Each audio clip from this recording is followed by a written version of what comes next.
Now to a danger you may not realize is so prevalent in homes. More than 22,000 people are rushed to the emergency room every year because a TV or furniture has fallen on them.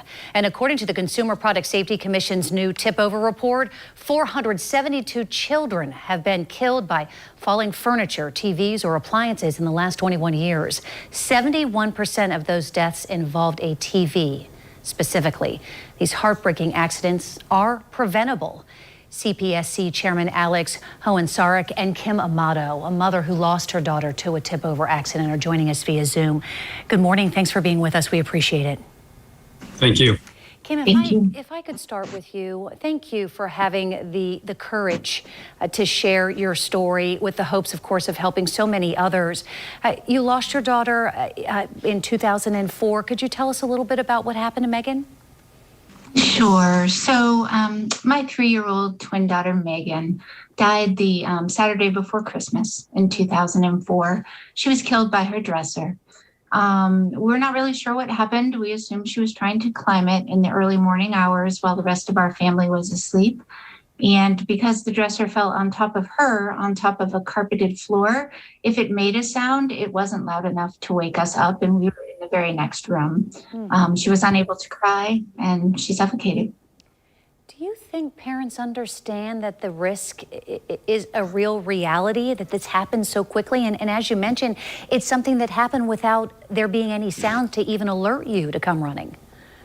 Yeah, I mean, at the time, I thought she was the only one it had ever happened to. But, you know, now all these years later and having talked to so many parents, I think there's a prevailing sort of sense of it's not going to happen to me.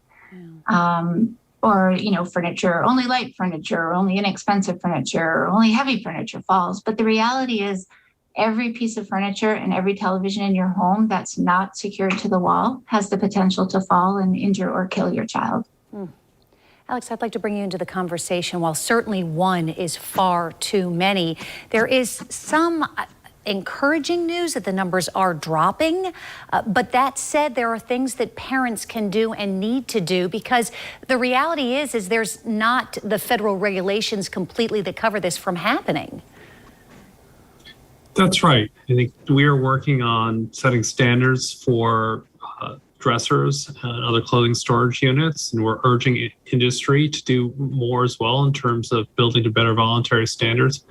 In the meantime, we're also talking to parents, like we're today, as you pointed out, 22,500 trips to the emergency room each year as a result of televisions and furniture tipping over, and to take the step to anchor those to the wall and prevent the tragedies like Kim just talked about from happening.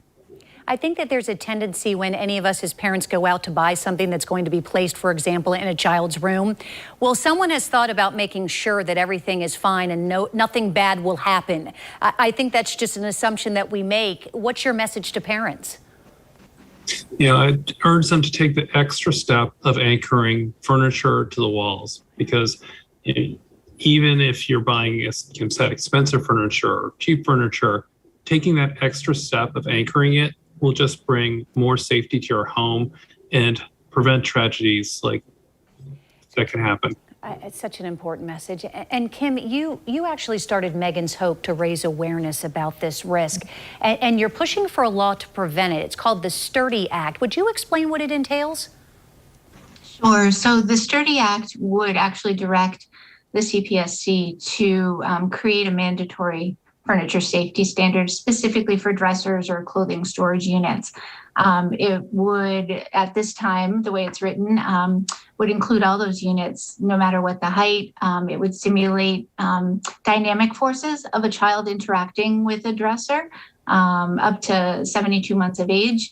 And it would account for the effects of carpet. So all of those things are definitely play a role in tip-overs and need to be addressed. Well, we will continue to follow this push. Thank you both for joining us this morning. We really appreciate it. Thank you.